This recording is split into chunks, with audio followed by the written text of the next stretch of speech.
వాళ్ళకి వీళ్ళకి సువార్తలు చెప్పుకుంటూ తిరిగితే నాకేం వచ్చింది? నాకేం ఒరిగిద్ది? నీకేం వచ్చిద్దా? నీకేం ఒరిగిద్దా? అంటే నశించిపోతున్న ఆత్మలకు సువార్త చెప్పటం వల్ల ఏ ప్రయోజనం లేదా? దేవుడి చిత్తం నెరవేర్చే నీకు ఆయన కృపచూపక మానతాడా? ఆయన ఆశీర్వదించడా? ఆశీర్వదించడా? నిన్ను ఆశీర్వదిస్తాడు, నీకు పుట్టిన వారిని కూడా ఆశీర్వదిస్తాడు. ఏ బాధ్యతల గురించి నువ్వు గందరగోళమై పిచ్చి పెట్టినట్టు అయిపోతున్నావో ఆ బాధ్యతలన్నీ ఆయనే గట్టెక్కిస్తాడు.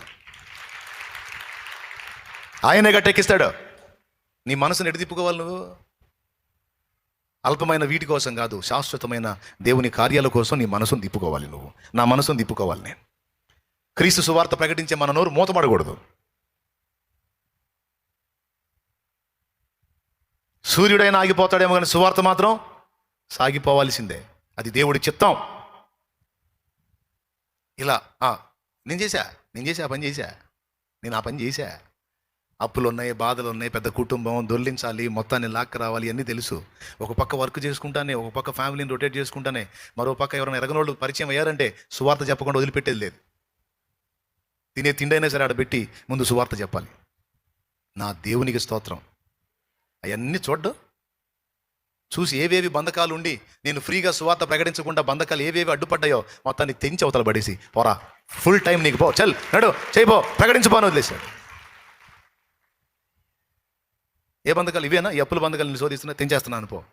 ఈ సమస్యలేనా? విడిపిస్తున్నా పో. నీకున్న కొంచెంలో నువ్వు నమ్మకంగా ఉన్నావు. తిండి తిప్పులు కూడా పక్కన పెట్టేసి ఇతరులకు నన్ను పరిచయం చేయడంలో నిమగ్నం అయిపోయావు. నా కుమారుడు ఐదుగో నీకు పూర్తి స్వేచ్ఛనిస్తున్నాను, వెళ్ళి ప్రకటించు అని. నా బంధకాలు, సంవత్సరాలు నన్ను పీడించిన బంధకాలన్నీ తెంచి అవతల పడేసి నా తండ్రి నాకు స్వేచ్ఛనిచ్చి నడిపించాడు. నువ్వు ఆయన చిత్తం చేస్తే నీకు న్యాయం చేయకుండా ఉంటాడా? ఏమా ఆ భారాన్ని కలిగి నువ్వు ఫలించడం మొదలు పెడితే నిన్ను పట్టించుకోకుండా ఉంటాడా? అసలు నీ విశ్వాసాన్ని పరీక్షించడానికి కొద్ది రోజులు మౌనంగా ఉన్నా, నువ్వు మొండిగా అలాగే దేవుని కార్యాలు నెరవేర్చుకుంటా ముందుకు సాగితే నిన్నుగాక ఎవరినైనా ఆశీర్వదిస్తాడు? నీకు తెలుసా? నీ ఒక్కదాన్నే కాదు, నీకు పుట్టిన వారిని కూడా ఆశీర్వదిస్తాడు ఆయన. ఆ మాట ఉంది బైబిల్లో, నీకు పుట్టిన వారిని నేను ఆశీర్వదించదును, నా మాటలు నీ నోట నుండి, నీ పిల్లల నోట నుండి, పిల్లల నోట నుండి కూడా తొలగిపోవన్నాడు. ఏమి ఆశీర్వాదం, ఏం దీవెనదే.